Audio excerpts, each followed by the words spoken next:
My husband shaved my head. Me and my husband have been married for 3 years and together for 5 years before getting married.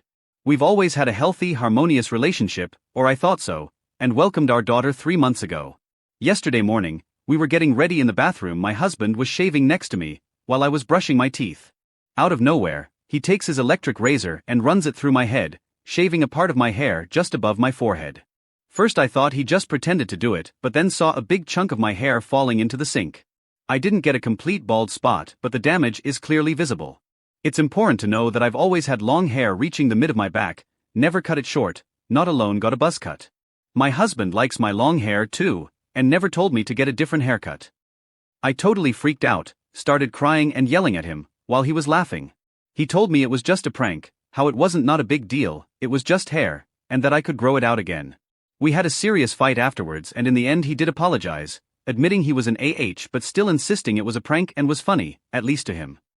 Although he apologized, I still cannot forgive him. I will either need to wear a hat/scarf, brush my hair over, or get bangs, which I normally wouldn't do due to my face shape, to cover the damaged area. It will take years to grow out my hair again to its current length. However, what I'm most concerned about is that he still insists it was funny. I just don't get it why he would laugh at my misery. It seems borderline sadistic and abusive to me. I'm also afraid that he would do something like this again in the future to me, or even to our daughter. Because he finds it funny. I don't think I will ever be able to forgive or trust him and seriously consider getting a divorce. On the other hand, he has never done anything like that before. It seems totally out of character.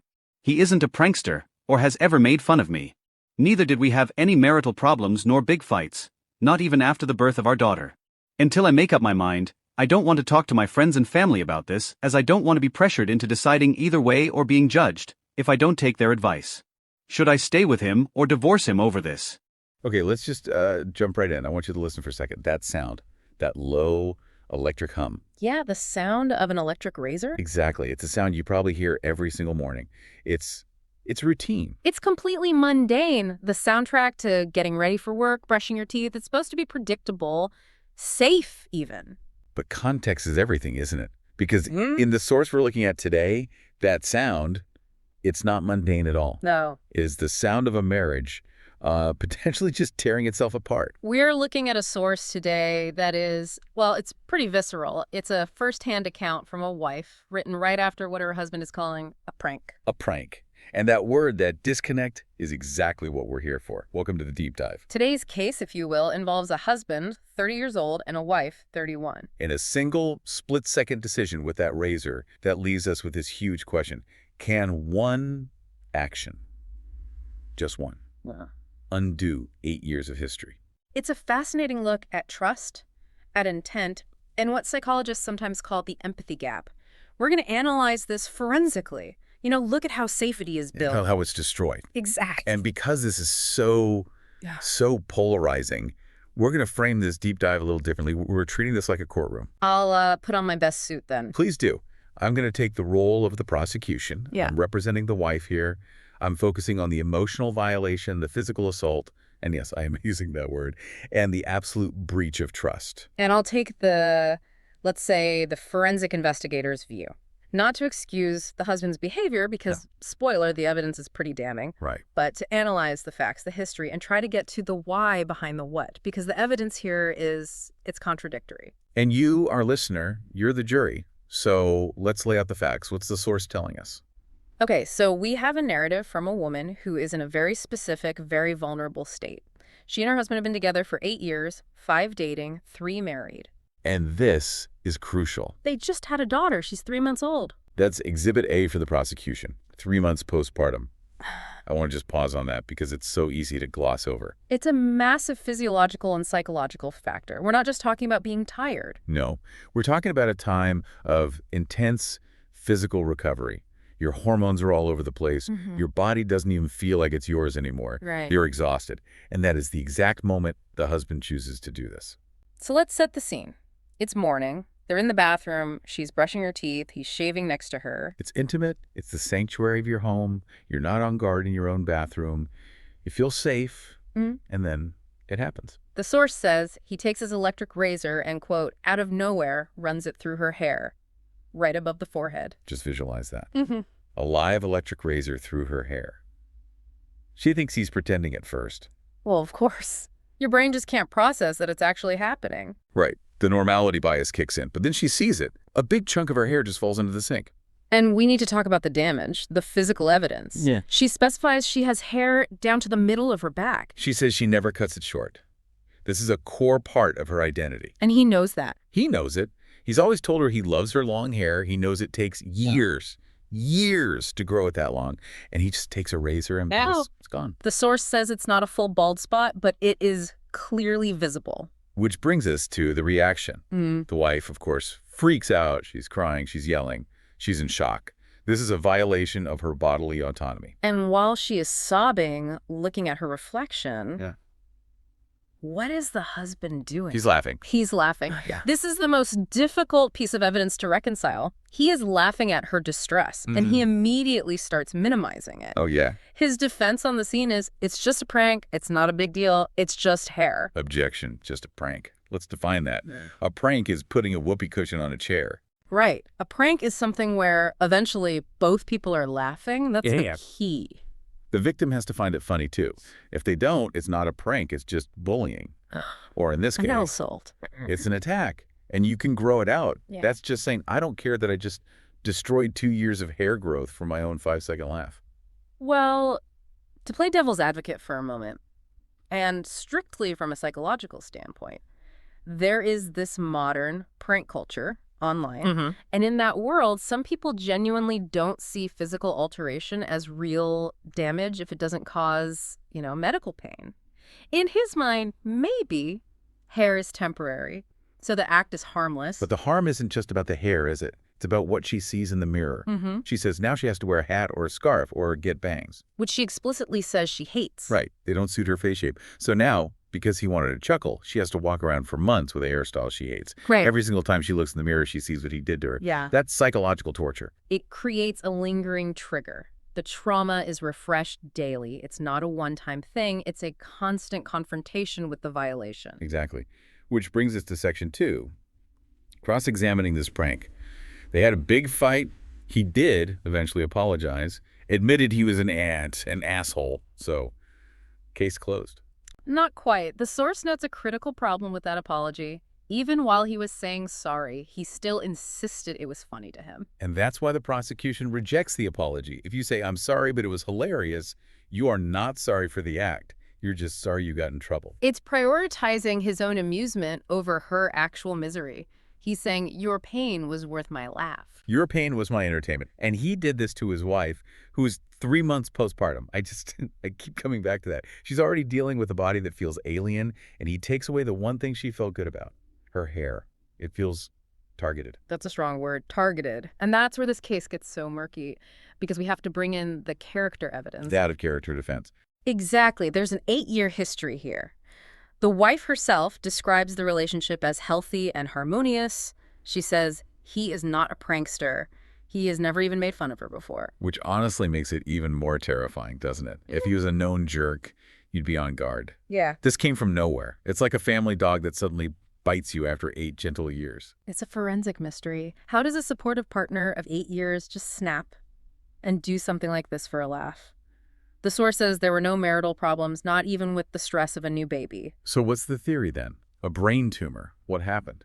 Well, we have to look at the variables. The baby is a huge one. New parenthood is a massive stressor.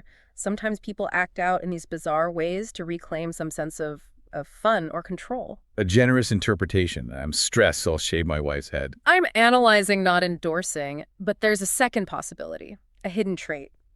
It is possible the 8 harmonious years were a mask. The wife uses the word sadistic to describe his laughter. Borderline sadistic, yeah. Right. And if he truly enjoys her misery, maybe the stress of the baby just caused the mask to slip.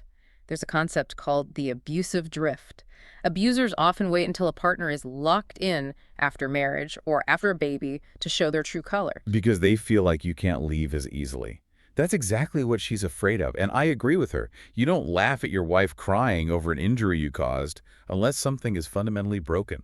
But the wife is just baffled. She's standing in the wreckage of this, looking at a total stranger. She says she hasn't even told her friends or family. She's isolated. Another red flag.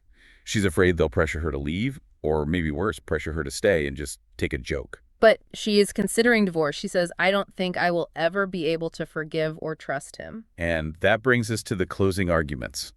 As the prosecution, I am arguing for divorce. The final step. It's not just about the hair. It's the fear factor. She is afraid he will do it again. And this is the key. Not just to her. To the daughter. Yes.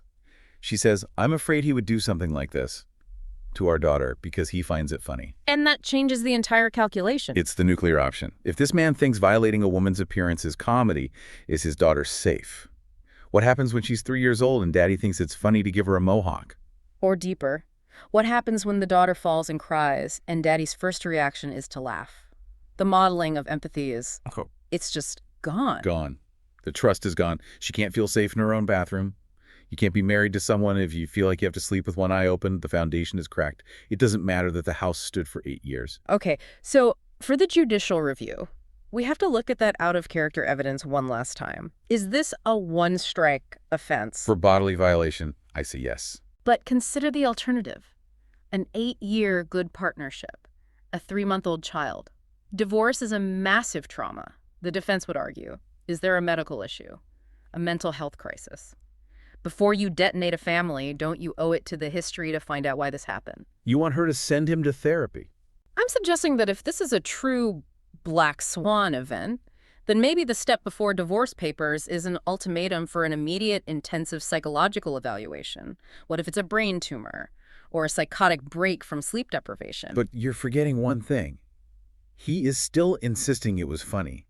He's not saying, oh my God, what did I do? I need help. He's saying you're overreacting. Exactly. And I admit that is the most damning piece of evidence. If he had been horrified by his own actions, there would be a clear path.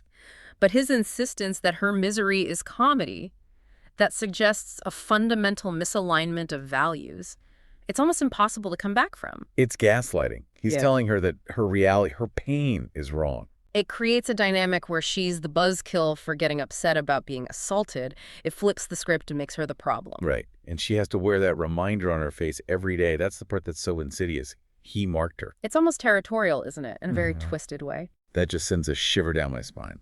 And let's not forget the isolation. She's asking strangers on the internet because she can't face her family. I think she knows what they would say. If she told her father that her husband shaved her head while she was brushing her teeth, the reaction would be visceral. And she's still protecting him from that. So we're at the verdict. Should I stay or divorce? The prosecution's final word. You leave, you take the baby, you go to your parents' house. You need to be safe.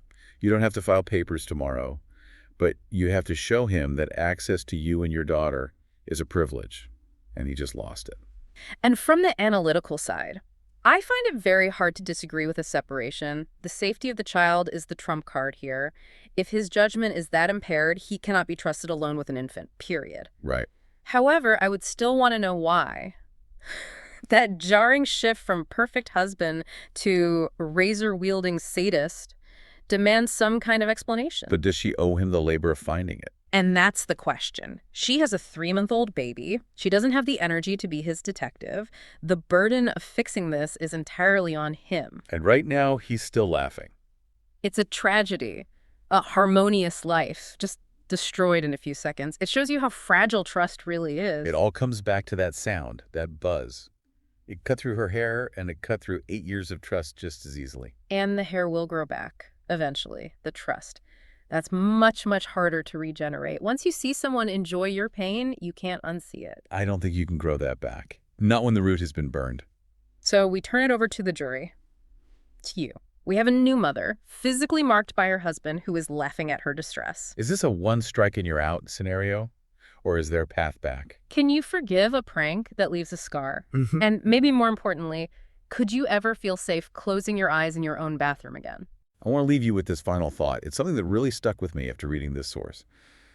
You can know someone for nearly a decade. Share a home, a bed, a child. You can think you know every part of their soul. But do you? Do you ever really know what someone is capable of doing when your back is turned? When you're vulnerable? When you're just brushing your teeth? That's the razor's edge we're all on, I suppose. The simple assumption of safety. Case closed. See you in the next deep dive.